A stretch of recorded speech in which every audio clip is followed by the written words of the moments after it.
ब्रेकनंतर महाराष्ट्र देशामध्ये आपल्या सगळ्यांचं पुन्हा एकदा स्वागत। राज्यभरातल्या अन्य काही बातम्यांचा घेणार आहोत सुपरफास्ट आढावा। बातमी लातूरमधनं लातूर महानगरपालिकेची पहिली सभा चांगलीच वादळी ठरली।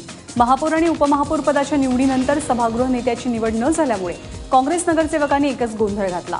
लातूरच्या महापौरपदी भाजपचे सुरेश पवार तर उपमहापौरपदी देविदास काळे यांची निवड करण्यात आली। मात्र सभागृह नेत्याची निवड नंतर करण्यात येईल या भाजपच्या भूमिकेचा काँग्रेसनं विरोध केला। काँग्रेसचे नगरसेवक थेट महापौरांच्या डायसभोवती जमा झाले, तर काँग्रेसचे माजी महापौर दीपक सुळे थेट महापौरांच्या डायसवर जाऊन बसले। सभागृहात भाजपचे 36, काँग्रेसचे 33 तर राष्ट्रवादीचा 1 नगरसेवक आहे। केवळ 2 मतांनी महापौरपद हुकल्यानं हा संघर्ष उफाळल्याचं दिसून येत आहे। राज्यातल्या कंत्राटी वीज कामगारांनी आपल्या विविध मागण्यांसाठी आजपासून आंदोलन सुरू केलं आहे। या आंदोलनात राज्यभरातले 22,000 कंत्राटी कामगार सहभागी झालेत। कोल्हापुरातही महावितरण कार्यालयासमोर जोरदार घोषणाबाजी करत कंत्राटी कामगारांनी आपल्या मागण्या मांडल्या। शासनानं त्वरित या मागण्यांकडे लक्ष दिलं नाही तर तीव्र आंदोलनाचा इशारा देण्यात आलाय। कंत्राटी कामगारांना रोजंदारी पद्धतीनं शाश्वत रोजगार मिळावा तसंच त्यांना समान वेतन लागू करावं या मागण्यांसाठी हे आंदोलन छेडलं गेलं आहे। कल्याणमध्ये सुरू असलेल्या नथुराम गोडसेच्या स्मारकाचा वाद चिघळण्याची शक्यता आहे। कल्याणजवळच्या सापडे गावात हिंदू महासभेच्या प्रमोद जोशी यांनी नथुराम गोडसेचं स्मारक उभारण्याची घोषणा केली। शुक्रवारी या स्मारकाचं भूमिपूजनही झालं। कल्याणचे आमदार संजय दत्त यांनी या संदर्भात विधिमंडळात प्रश्न उपस्थित करत हे काम थांबवण्याची मागणी केली। याची दखल घेत सार्वजनिक बांधकाम मंत्री चंद्रकांत पाटील यांनी हे काम थांबवण्याचं आश्वासन दिलंय। या पार्श्वभूमीवर स्मारक बांधणाऱ्या प्रमोद जोशी यांनी हे स्मारक आपल्या खासगी जागेमध्ये घराच्या एका खोलीत उभारत असल्याचं स्पष्ट करत या स्मारकाचं समर्थन केलंय। पुण्यात वाहतूक पोलिसांच्या कारवाईत तब्बल 182 किलोंचा गांजा पकडण्यात आलाय। शनिवारी रात्री औंध गावाजवळनं भरधाव जाणाऱ्या एका चारचाकीनं वाहतुकीचे नियम तोडले। त्यानंतर वाहतूक पोलिसांनी सिनेस्टाईल पाठलाग करत या गाडीची तपासणी केली असता त्यामध्ये चक्क 14 लाखांचा 182 किलो गांजा आढळून आला। या प्रकरणी चतुशृंगी पोलिसांनी राजेंद्र उत्तम रोकडे आरोपीला अटक केली आहे। 93 खाकी पाकिटांमध्ये भरलेल्या गांजाची 10 पोती पोलिसांनी जप्त केली आहे। महापुरुषांबाबत अवमानकारक स्वतःच मी जे विक्री करत असतो म्हणजे छोट्या जे खेड्यात जे असतात ना विक्रेते त्यांना तो पार्सल पुरवत असतो तो असं आणि त्यांच्या मार्फत ते सप्लाय करत असतो। सप्लायचं काम करत असतो वाहतूक आणि विक्री। कुठून आणलं हे सोलापूर साईडनं आणलेलं आहे। आता ते तपासात आपण निष्पन्न करूया कुठून त्यांनी प्राप्त केलं ते। महापुरुषांबाबत अवमानकारक वक्तव्य करणाऱ्या विठ्ठल तिडके या तरुणावरती कारवाई करण्याची मागणी करत जिल्ह्यामध्ये आज कडकडीत बंद पाळण्यात आला।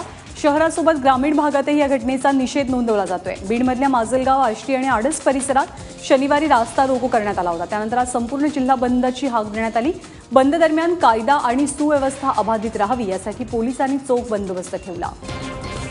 पिंपरी चिंचवडमध्ये लग्नातील वराडींना आईस्क्रीममधनं विषबाधा झाली आहे। रहाटणीतल्या थोपटे लॉन्समध्ये रविवारी रात्री ही घटना घडली। संध्याकाळी आईस्क्रीम खाल्ल्यावर लहान मुलांना उलट्या होऊ लागल्या। उन्हामुळे हा त्रास झाला असावा असा अंदाज वर्तवण्यात आला। मात्र काही वेळातच मोठ्यांना सुद्धा उलट्यांचा त्रास सुरू झाल्यामुळे सर्वांना रुग्णालयात दाखल करण्यात आलं। एकूण 56 जणांना विषबाधा झाली असून औंध जिल्हा रुग्णालय तसंच YCM रुग्णालयात त्यांच्यावर उपचार सुरू आहेत। विषबाधा झालेल्यांपैकी 11 महिन्याच्या लहान मुलाची प्रकृती चिंताजनक आहे। वाकड पोलिसांनी केटरर्सच्या मालकासह आईस्क्रीम पार्लरवाल्यालाही ताब्यात घेतलंय। होतं आमच्या भावाच्या मुलीचं त्या लग्नात आम्ही लोक जेवल्याच्या नंतर अर्ध्या घंट्यानी छोट्या मुलांना उलट्या व्हायला लागल्या।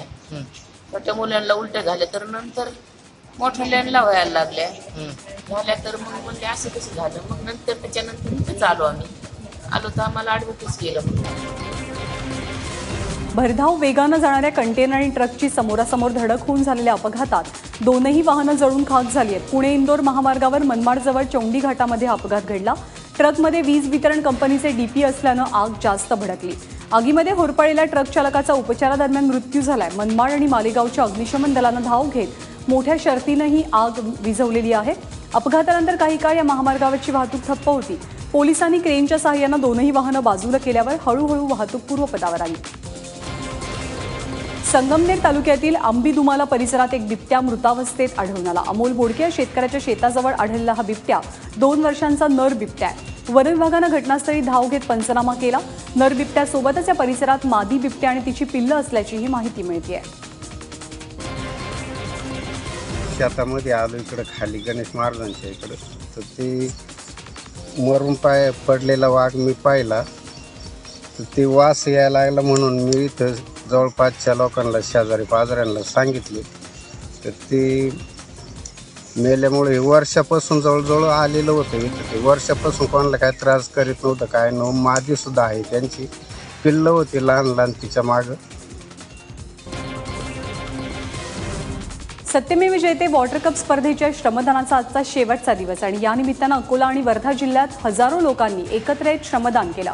अकोल्याच्या 7 तालुक्यातील 105 गावं तर वर्ध्यातल्या आर्वी तालुक्यातील 51 गावं या स्पर्धेत सहभागी झाली आहेत. पाणी साठवण्यासाठी अकोल्यामध्ये लोकांनी चांगलीच तयारी केल्याचं दिसून आलं.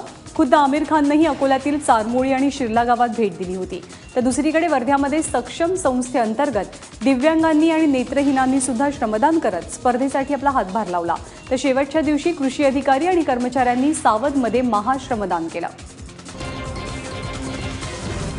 आमिर खानच्या दंगल सिनेमानं चीनमध्ये अक्षरशः पैशांचा पाऊस पाडलाय. केवळ 3 आठवड्यात या सिनेमानं तिथे तब्बल 725 कोटींची कमाई केली. चीनी भाषेत डबिंग करून 9000 स्क्रीन्सद्वारे हा सिनेमा तिथे रिलीज करण्यात आला होता. दंगलनं केलेली ही कमाई चीनी बॉक्स ऑफिसवरची आत्तापर्यंतच्या इतिहासातली 2ऱ्या क्रमांकाची कमाई आहे.